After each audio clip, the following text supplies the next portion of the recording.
Hi everyone and welcome to another episode of From the Lighthouse. We don't have Michelle here today, but I do have Jimmy. Hi Jimmy. Hi, roped in again. Yes. I'm becoming very, very bossy. Or Cheers. Becoming is not really the right word there. And we also have a special guest this week, which is Dr Alys Moody, who is a repeat guest. She last talked to us about the CIA and now she's back to talk about more things crime. Hi Alys. Hi. So today we're going to talk about some crime podcasts. We are all a bit obsessed with crime podcast, and so we thought it'd be a good opportunity to have a little chat about it. So Alys, you brought this the suggestion, I suppose, for this episode to us. So what strikes you as interesting about these crime podcasts? So I think what I find really interesting about them is the way that they fit into a larger sort of ecology of crime fiction, particularly on broadcast media. It struck me over the last several decades that a lot of TV crime fiction is extremely focused around the police procedural and extremely invested in redeeming the police as kinds of figures of both excellent detection but also upstanding morality, often in difficult circumstances, to the point that when we adapt someone as like police procedural as Sherlock Holmes into a US context, you get something like Elementary, which somehow manages to reimagine Sherlock Holmes as a police procedural par excellence. So I think that there's been this kind of extremely strong tendency over the last few decades to really kind of foreground the police in US broadcast crime. And what's really interesting to me about the new kind of wave of true crime podcasts is the extent to which they really quite dramatically break from that model. So starting perhaps with something like Serial, which puts the kind of investigative journalist at the center and has a real time kind of engaging with the police, but tends on the whole to be quite sympathetic to them, while at the same time implicitly making the argument that they haven't solved the crime in the right kind of way, even if it was for reasons beyond them, and moving through to kind of, I guess, something like Serial's successor, Undisclosed, which adopts a much more hard line about the police, which comes at it from the perspective of defense attorneys mostly, and which understands the police to basically be a corrupt and corrupting force in the process of investigation. And that strikes me as a really interesting kind of development historically, because we are in the US context at this moment where the police are, for the first time, really kind of coming under a lot of scrutiny in the wake of Black Lives Matter, and in a context where the inequitable treatment of African Americans in particular at the hands of the law is being so heavily foregrounded that there's, I think, a renewed skepticism about the police as a kind of moral and stabilizing force in society. And I think what's interesting to me about these podcasts is the way that seems to kind of be reflected in the way we're imagining crime and how we imagine crimes to be solved or solvable. Yeah, and I think it has a huge impact upon the way we do perceive the police, because I remember listening, I was into sort of Serial from the get-go, and it struck me that the police there had kind of failed the victim's family and also Annunciate's family. And I found myself really positioned to be very hostile to the police by the time Undisclosed came about. And my perception of the police in every kind of, like even in the Australian context, is now kind of irrevocably shaped by that kind of disgust in the police that I felt upon listening to Serial and Undisclosed. So it works upon you. You know, you feel like, oh yeah, the police are just, they're bumbling idiots, they're incompetent that's the kind of best case scenario, is that they're bad at their jobs. And the worst case scenario is they're actively corrupt. So I found my own kind of attitude towards the police shaped. Maybe I'm a very susceptible listener or something. But also it kind of harkens back to, as you say, Sherlock Holmes. In the Sherlock Holmes stories, the police are not corrupt, but they're idiots compared to Sherlock Holmes, who is this great intellect. So it's funny how we seem to have returned to almost the kind of classical detective model where an amateur, a really clever amateur, is the one to kind of break open the case, and the police are just, these bumbling idiots who just, stumble about and go for the easiest option, I suppose. Jimmy, you're the expert on detectives. Well, I was just going to say, do you think part of that has to do with the vested interest of the police themselves? Because the detective, and in this case the journalist, are just curious about what's going on. So they're looking at it from a very objective perspective.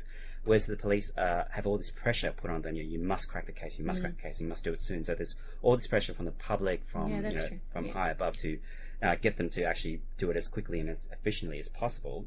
And so objectivity, in a way, gets removed from that. So do you think that has something to do with the situation being the way it is now? I think that's absolutely how it's being framed in these podcasts. And I think that's really interesting, because it is such a shift from even like still running and still extremely popular crime TV shows, which still tend to present the police as being fundamentally uncorrupted. Like that there might be a bad apple or a bad egg somewhere in the lot, but you can throw them out, and that basically most police officers are involved in that kind of pure pursuit of the truth that's now being kind of shifted onto the citizen journalist. In some sense, it's a hark back, like we were saying earlier, not just to Holmes, but also to this kind of 30s and 40s hard-boiled detective thing, where there's a real sense that the police are actively corrupt, and they're corrupt not because any individual police officer is corrupt, but because the system as a whole is kind of broken, rotten to its core, and that you need someone who can come in from outside that system if you want to get to the truth, if you want to really engage with it. Yeah, I think nothing probably epitomizes that more than that Netflix series Making of a Murderer, which I know Stephanie loves, but I absolutely deplore, because I couldn't go beyond the first 2 episodes. So, Steph, can you explain a little bit about that series? Because I found myself not being able to continue watching it, but because of this, it seemed to me so one-sided that the police were painted very, very clearly as the villain of this piece. There was no two ways about it. Everything was implying they're corrupt, they did all this, they framed him. Not that I don't think that could be the truth, but there wasn't an attempt like Serial does to present a more objective perspective. Yeah. Does the series improve? I think it does. I don't actually think that... I think that they had a certain viewpoint in Making a Murderer. So, for those who haven't seen it, it's a show about the conviction.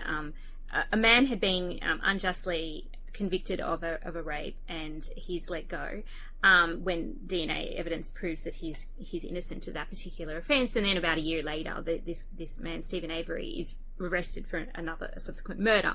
And this is really the story of that subsequent murder, and his young nephew is implicated in it, etc. I think in that case, what becomes clear as they go on is there was serious police corruption when it came to a coerced confession relating to Brendan Dassey, who is Stephen Dassey's young nephew, who I think was about 15 at the time, and who was slightly intellectually disabled. And because of the way the police questioned him, it was clear, and it's actually this morning a judge upheld this actually, that it was a coerced confession. So that struck me as a kind of obvious and quite a clear case for coerced confession, because there's footage of the confession, and you can see how they're coaching him through it.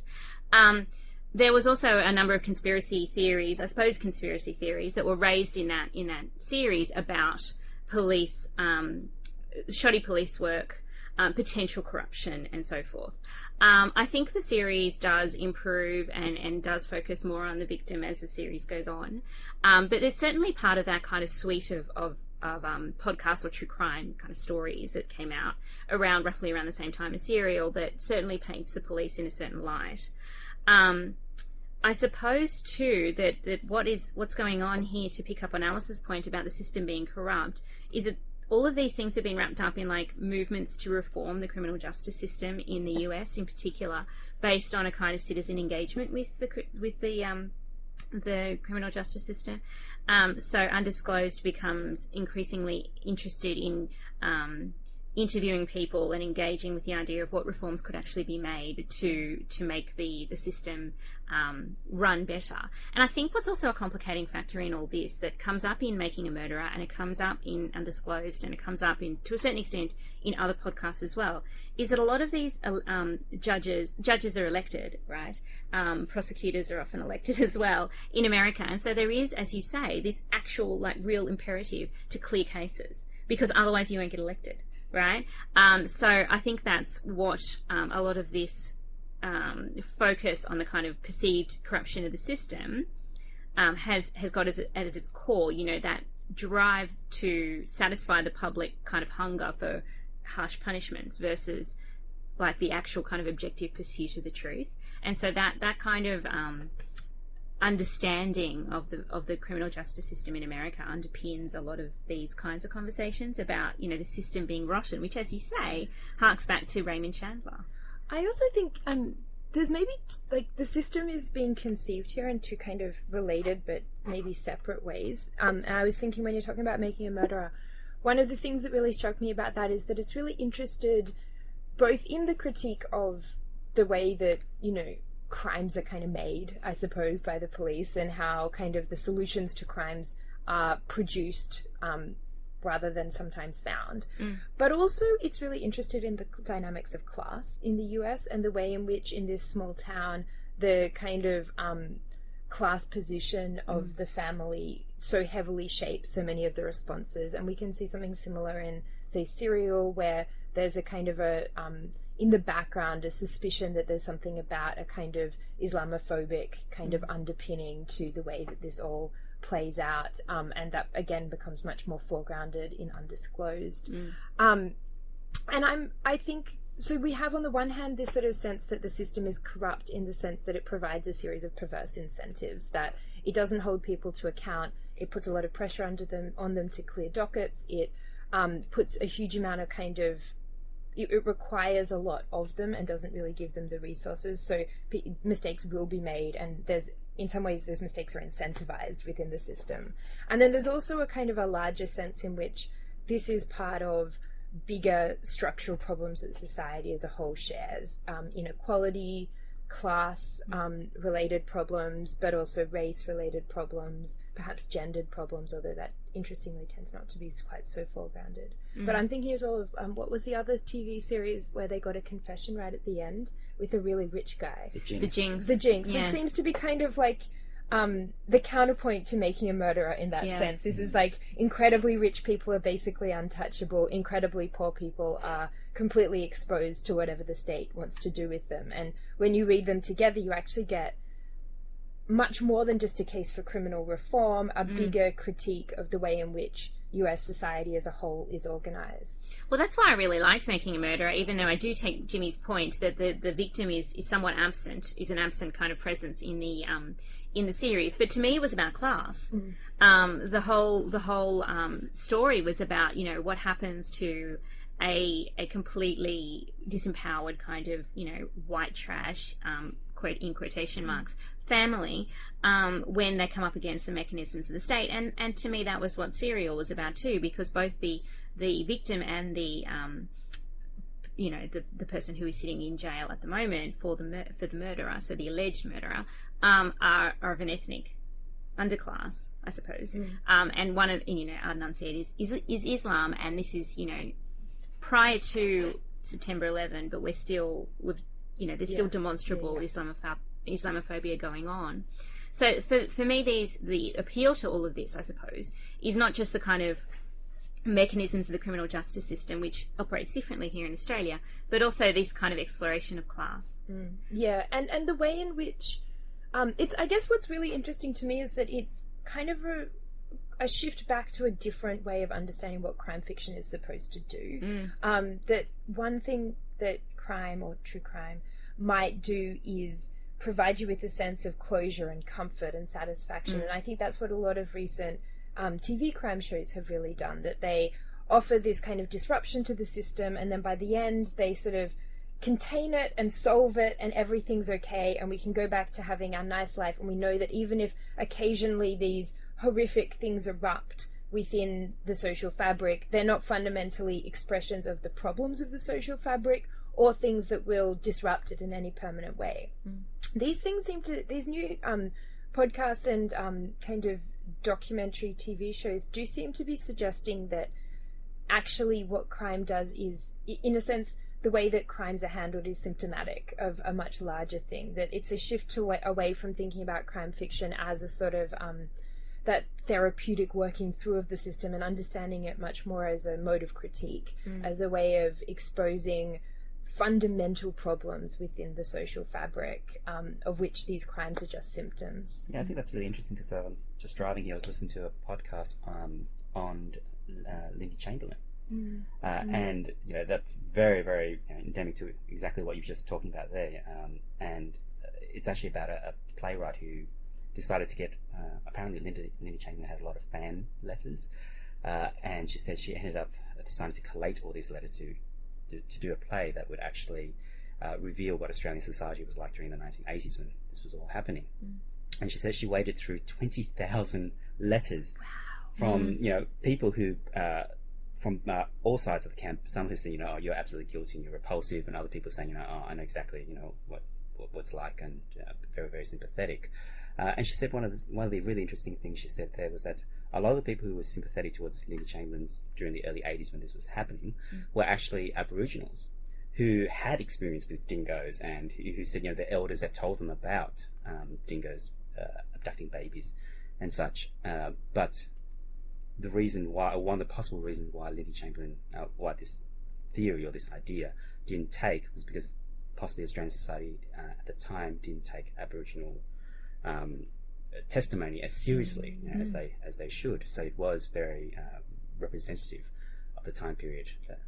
That's so interesting. Yeah. And it's also such an interesting kind of intersection there of Indigenous knowledge with kind of expectations about what constitutes a good mother and how you perform motherhood. And the Lindy Chamberlain case is so interesting in that regard as well. So when you put them together, again, it's this sense that crimes kind of surface things that we don't want to acknowledge in our society, and they become these sites for the contestation over the existing power struggles that we're trying not to look directly at. And I think these cases also show that a lot of times the crimes are actually created through a form of narrative that the public actually prefers to hear over the real narrative. So with that story, they didn't want to hear that a dingo could potentially take a baby. They want to know that, the mother was actually more monstrous and did the killing. And the same thing happened with serial. I think I think one of the things I found really fascinating about serial was I don't quite know what happened to make. I mean, the whole case hinged on that one key witness, which is Jay. So where did his story come from? Why did he? That's the part that always troubled me. Listen to Undisclosed if you haven't. They have a lot of theories. They have a lot of theories. They have a lot of theories. They have a lot of theories. Okay. I feel like I know enough about the Adnan Syed case that I could competently represent him in court. Maybe like in 5 minutes' time. Maybe give me 5 minutes to prepare myself. But other than that, we'll think about it now, and we want you to but present that is itself Yeah. really interesting, right? Because if we think about presenting a case in court as, like you say, Jimmy, a kind of presenting of a narrative, that what you have in a court case are two opposing narratives of how to make sense of this. What's maybe really interesting about these recent podcasts is that they're not at all interested in giving you the narrative. That's kind of what's frustrating. That was what I think a lot of people found frustrating about the end of Serial, for instance, that it doesn't end with this is the narrative. Instead, it's interested in kind of the step back, the process by which the narrative is produced, and how we move from this kind of morass of information that we're presented with into something that we can kind of understand as a story that makes sense and that accounts for all of the information and kind of allows us to get it. And most often these podcasts don't really provide that. They can't move from the information that's provided to the sort of synthetic, synthesized narrative that is the point of crime fiction historically, right? That's one of the things that often gets said about crime fiction, that it's twice written, that you get all the information laid out and then you get the denouement where someone sits down and tells you the story again in a way that makes sense of the information you've got. one interesting kind of example that kind of gives you an answer but also doesn't give you an answer is In the Dark. I don't know if you guys have heard In the Dark. It's about it was a case basically that was solved before the podcast started, just before the podcast started. So it's this case of the abduction and murder of I think he was 11 or 12-year-old boy, Jacob Wetterling.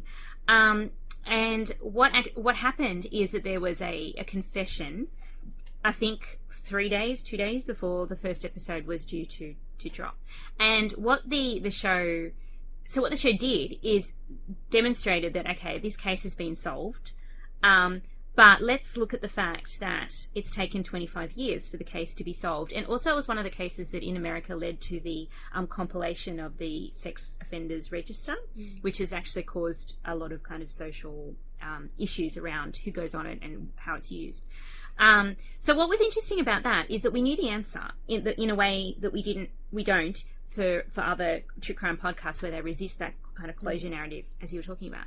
But at the same time, it again draws attention to the kind of incompetence, I suppose, of the police, where the murderer was kind of under their thumb, and they kind of knew that he was a person that they should suspect, but they let him go and they didn't follow up. And there's a lot of time in the podcast devoted to the fact that they didn't do a sweep of the neighbourhood in those initial kind of with all of these cases, they said the first 24 hours is most important, and they didn't do a sweep of the neighbourhood. If they had, they would have found this guy straight away. And so it both gives you that kind of narrative of closure at the same time as saying, hey, these narratives of closure are really delayed and unacceptably delayed because of police incompetence.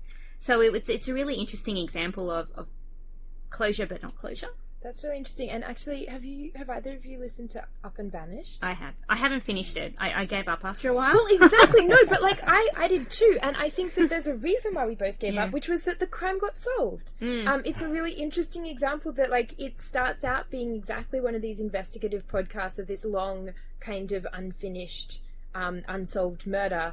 And then I think what was meant to be about halfway through their run, the police make an arrest. They make an arrest quite independently of the podcast, although obviously the fact that this guy's been going back and asking questions does seem to have stirred maybe something up that's led to it. But it's not like the podcast found the smoking gun that they then handed over to the police. Although I think he was pretty keen to kind of claim victory. No, he very much was. But the thing was, because he didn't actually have the inside knowledge about how that thing had happened, he didn't really have a story to tell, and the police then kind of locked everything down. But it was also just really interesting to me the way that arrest, which, like you say, he did hail as a great victory for the podcast, also really took the wind out of its sails. That there's nothing more, that once there is an answer, there's nothing more to do, that once the police have made an arrest, the police no longer serve the role of being the kind of I think a lot of these podcasts get their narrative tension from their relationship to the police, their antagonism to it.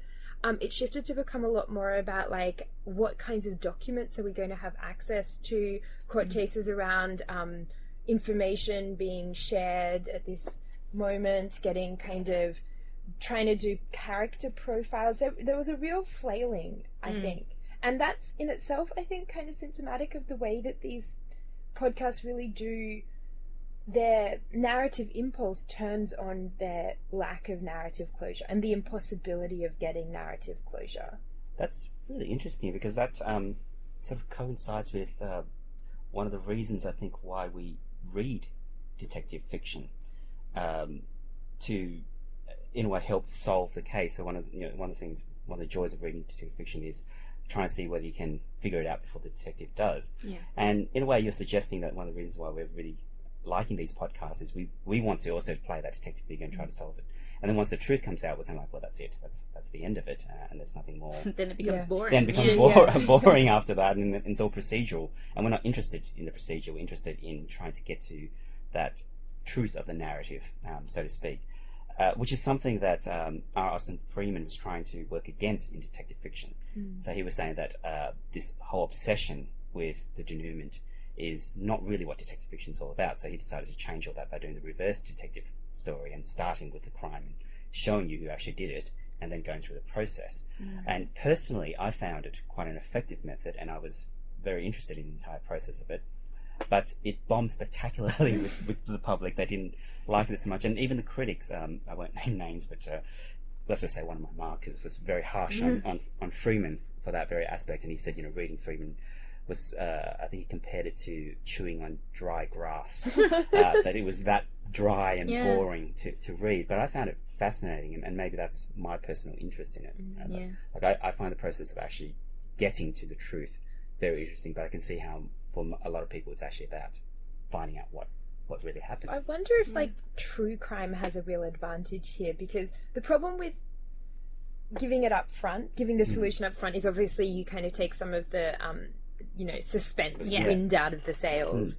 And the problem with not giving any denouement at all, which is also something that the kind of stuff that I work on does tend to do, is that you end up feeling really unsatisfied. Whereas with true crime things, you can do it by just not providing the denouement, but always offering the promise that at some future point it might be solved. So you can kind of keep the suspense and the tension running almost indefinitely within that, particularly the serialized mode that we're all talking about, where you have multiple things, but also because they're true, there's still the possibility that one day the murderer might be discovered, that one day the arrest will be made. Well, there's also been really active kind of internet communities, like, the amateur internet detective who've done lots of digging around all of these cases, Reddit forums and so forth, who have, put forward and found documents and put forward theories about who the murderer is. So it does turn us, as you say, Jimmy, that the appeal of detective fiction is turning us into detective.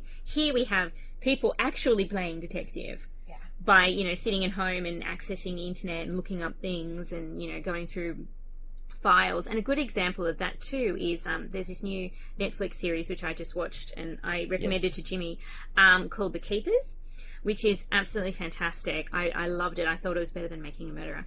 And it's about this murder of a nun that happened in 1969. Wow. And I'm already hooked. Yeah. and it becomes a story about child sexual abuse by priests. Huh. And the kind of speculation that has come up about it, although it's not proved, is that her murder was related to the fact that she was about to unmask the child sexual abuse and was killed as a result of it. But the people that really drive the narrative are these two fantastic women who are in their late or mid to late 60s, who went to the school at which this all occurred, because this all happened in a high school, weren't abused themselves, but were very close to the nun, Sister Kathy, who was murdered, and who became amateur detectives because the case wasn't solved for, however many years it's been since 1969. I can't do maths off the top of my head, but, over 40 years. So, yeah. So they take it upon themselves to investigate the case. They set up a Facebook group. They start going through documents. I know, and they're so fantastic because they are women who haven't seen justice served. They haven't seen these institutions protect them. The Catholic Church has caused havoc at this school, and the amount of people that have come forward about sexual abuse by this one particular priest is staggering. So they've seen systems fail, and so they've taken upon themselves to kind of solve the case. And even now, the Archdiocese of Baltimore, because again this happens in Baltimore where everything seems to happen in Baltimore, are pushing back against them. And it's really the investigation and the kind of reopening of the case has been driven by this group of retired women, and I find them just wonderful. I'm in love with all of these women. I want them to adopt me.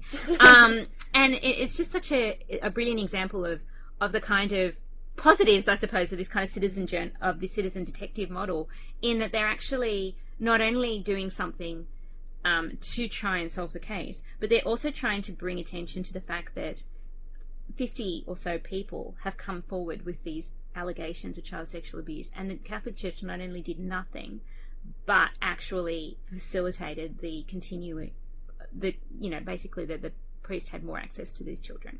So I thought that was a kind of a really interesting kind of look at that kind of citizen engagement model.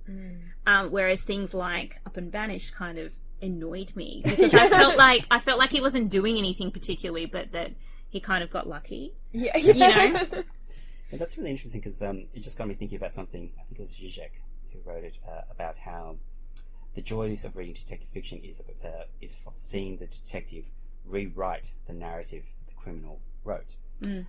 And what you're suggesting there is it's actually not the criminal who wrote the narrative, but those who are harbouring or protecting the criminal, and sometimes the corrupt detectives themselves who are actually putting forth this narrative, and then it's up to the individual or journalists, or in this case, two people who have a vested interest in it, to try to uncover that and rewrite that incorrect narrative, so to speak. Yeah, and that's really interesting because that also gets to something that I think we've maybe been dancing on, which is that the criminals are surprisingly insignificant here, except in the Jinx, where it's a kind of a portrait of a criminal. Overwhelmingly, the bad guys in these stories are, well, partly because we never get the denouements, we never get an identity of the bad guys, so the actual kind of targets of the bad guy critique tend to be institutional or structural or procedural, which again is a really interesting kind of shift, I think, ideologically, because it implies that you can't just like root out the bad apple and then you're done, that actually the bad apples will always exist, and they're kind of insignificant in some ways to most of these stories. That what is really the problem is that there are no systems in place that will successfully solve the person, root out the bad apple, and then protect the rest of the citizenry. And if crime fiction is kind of comforting in that it's, we're going to have a murderer at the end and we're going to, this guy's going to go to jail and, social order will be restored, then that's profoundly uncomfortable. The idea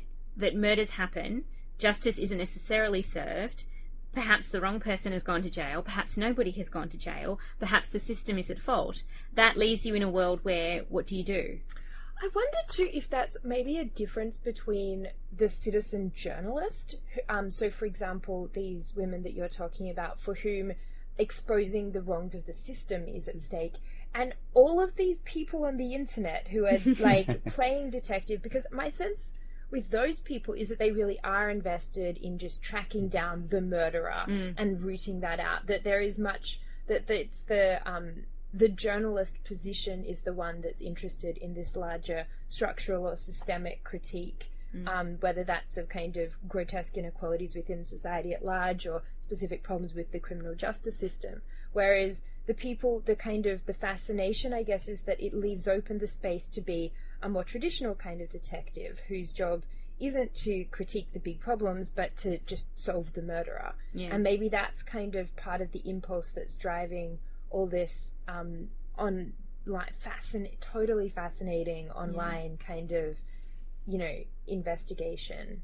And it's funny, isn't it, that we take certain positions, because as I said, I think I'm a susceptible listener, because, I'm totally invested in Adnan San's innocence now from Serial, and as I said, I could probably defend him, but and it's funny how I've kind of taken a position through watching all of these shows and through listening to all of these podcasts.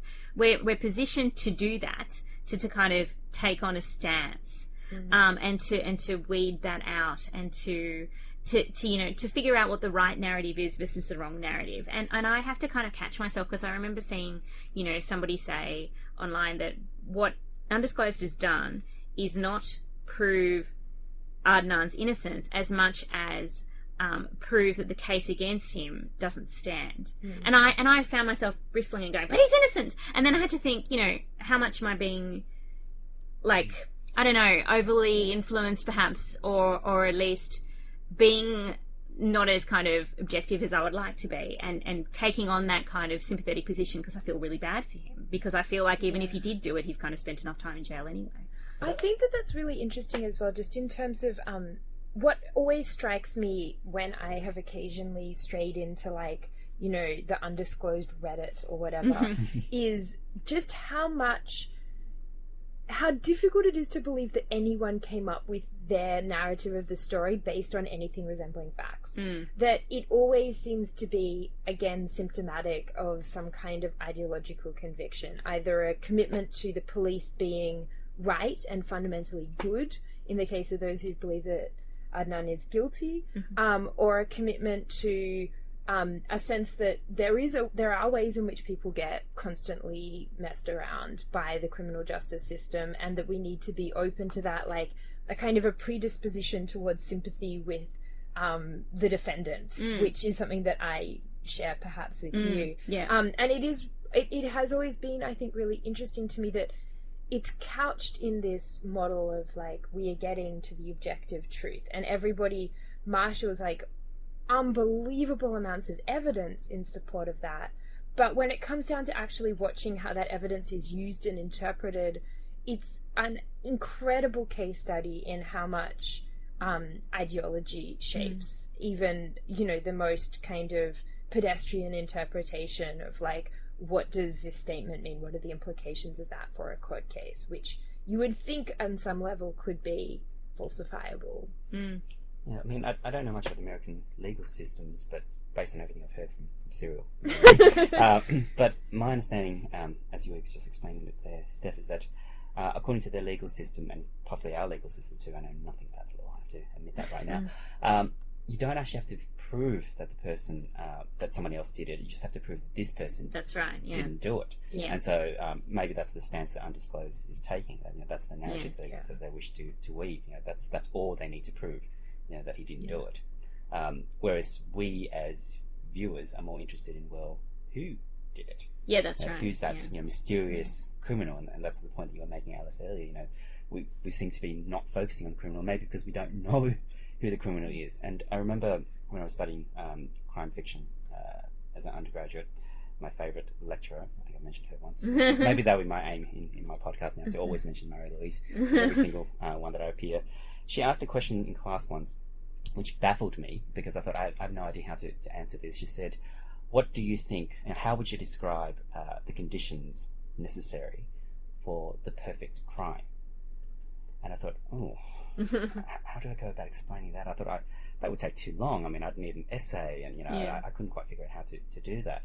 And then she explained it in a very, very simple way, and it's stuck in my head ever since. And what she said was that the perfect crime is when everybody knows who did it, but nobody can prove that they did it. Yeah. That's the perfect crime. That's what most criminals are aiming for. That the prestige of having the reputation of committing the crime, but no one can pin you to that. No one can pin you down. Yeah, and that's the frustrating part.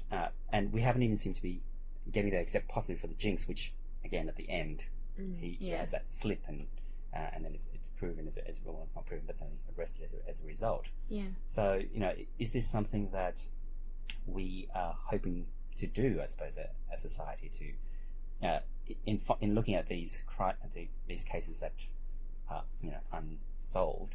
Are we hoping to be that person to crack that perfect crime and say, we did it, and to solve the unsolvable? Yeah. Which is what you were describing is happening in that series. I forgot the name. The Keepers. Yeah. And I mean, I think too it's interesting to maybe think about the Australian context a little bit, because it strikes me as somewhat similar to the way the American podcasts have examined all of these things, but somewhat different in that there's two that I'm thinking of, two Australian true crime podcasts I'm thinking of. One is Phoebes For, which I think you just started listening to, Jimmy. Disturbing. It's a horrible case. But again, that seemed invested in the idea that the police failed. That the police didn't... In particular, the coroner, that they didn't investigate. So this is a case about a girl who was killed in a garbage chute, which is just awful. And it was ruled a suicide by the coroner, but may not have been, and there are certain kind of reasons the family in particular believes that it wasn't actually a suicide. So that seems very kind of along those lines of Undisclosed and so forth, where it's police failure, institutional failure. But then I've been listening to, it's a new one, it only just started, Trace, which is another ABC production. And that is actually the main kind of contact for that podcast is a retired detective who has a 99% solve rate, and this is his first case, and he never solved it, and he never gave up on it. And so it seems to hark back to those police procedurals of the heroic policeman. Now, he failed in this case. I use failed in quotation marks because I don't think it's reasonable to kind of ask anybody to, solve 100% of cases.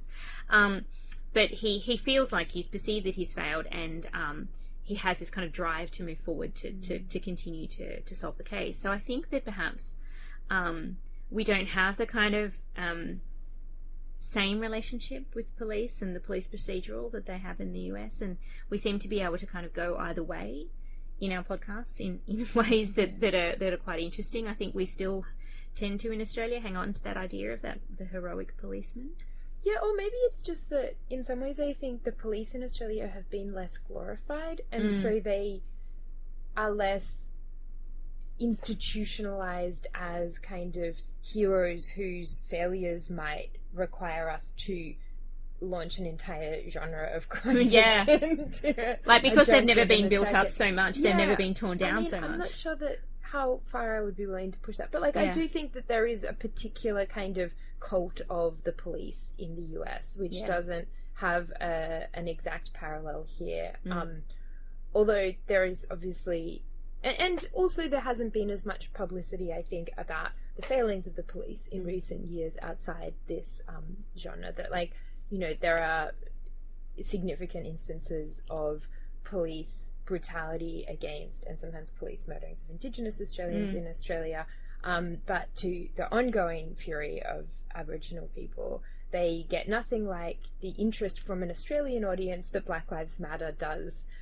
So there's a kind of sense that the police might be bad, but mostly the US police are bad. And there's a kind of, I guess, still an invisibility of the police as an institution in Australia. We don't have as many, prominent stories, I suppose, around all of this. I mean, Lindy Chamberlain case is a good example because that's an Australian crime that became, you know, an international kind of narrative. But we don't tend to, I think, yet have that kind of scrutiny, maybe, or those cases have stayed kind of known to a few people, but not known widely. And maybe that's because we just have, you know, less, I suppose, of that, the kind of podcast culture and the, you know, the documentary culture, and because we're a smaller population and so forth, so there's less people to bring those stories to light. I'm trying to think, have there been many Australian police procedurals? There's Blue Heelers, wasn't there? Yeah, no, that's what I was thinking of. And that's kind of more, it's a bit more like The Bill, isn't it, really? Yeah. It's focused on the police kind of as a setting for a soap opera more than as, like, it's not like CSI. It's not got driven by the week-by-week cases in quite the same way. Yeah, I don't know. Water rats? Kind of policing. But I guess maybe that's also part of it, right? Like our history of crime fiction maybe has a different sort of trajectory. Or maybe we're more invested in the kind of the outlaw, you know, the Ned Kelly figure or something like that. We tend to like, you know, Underbelly and all of those kinds of sympathetic criminals rather than sympathetic police, which goes right back to, as I said, Ned Kelly. Or even, like, I guess probably the big Australian crime thing of the last decade or so would be Miss Fisher's murder mysteries. Oh, Miss, how could I have forgotten? I know! My favourite thing in the whole world.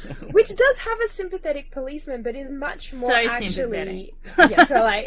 so beautiful. Dreamy policing. But, like, is still very much in the kind of Agatha Christie model of the detective as being someone who's outside the system, who's able to do things precisely because she's outside the system. The police, although sympathetic, are much more bumbling than Miss Fisher herself. Like, it is, I mean, obviously it's a period piece, but it's also acquiring and very much set within the parameters of the crime fiction of the period that it's recreating. And they need her to solve the crimes. And they need her, right. Yeah. And they... like, she might get deputized from time to time, but she needs to be external to the system in order to be able to have the purchase on it. She needs to be independently wealthy for the same reason. That the kind of the great appeal of that is that she's not exactly an outlaw, but she's very happy to walk that line, should it come to it, that she's happy to kind of break, or at the very least bend the rules to... Well, she's a very Peter Wimsey type of character, isn't she? But much nicer than Peter Wimsey. I hate Peter Wimsey. But she's independent in that sense. You know, she doesn't need to work in the same way that some of the other detectives do need to work. Yeah, and she's an unconventional woman. You know, she's living in the 1920s, and she's sexually liberated. She's, you know, intelligent. She's independent. She doesn't need a man. She's, you know, got this house of misfits around her. So it's aligning the detective with a kind of anarchic kind of social force, I suppose. That she's kind of the new woman. She's very much a modern woman, just plunked in a 1920s environment and with 1920s fabulous clothes. And it's quite old-fashioned, as you say, because it does take pleasure in that kind of knowing that there's going to be a case of the week and that Miss Fisher's inevitably going to solve it and everything's going to be fine. I think that's about all we have time for today. Thank you, Alys. It sounds like we have done a lot of listening to crime podcasts. So thank you for allowing us time to talk about them. So thank you. Oh, it's been a great pleasure. And thank you to Jimmy. Always a pleasure. Watch the rest of Making a Murderer, please. I'll watch The Keepers. Yeah, watch The Keepers. Watch The Keepers, everybody. It is so great. Thanks again to you both. This has been another episode of From the Lighthouse. If you could rate and review us on iTunes, we would be forever grateful. Please send any suggestions our way, or any feedback on what you like about the show or don't like about the show. We'll see you in 2 weeks' time. Bye.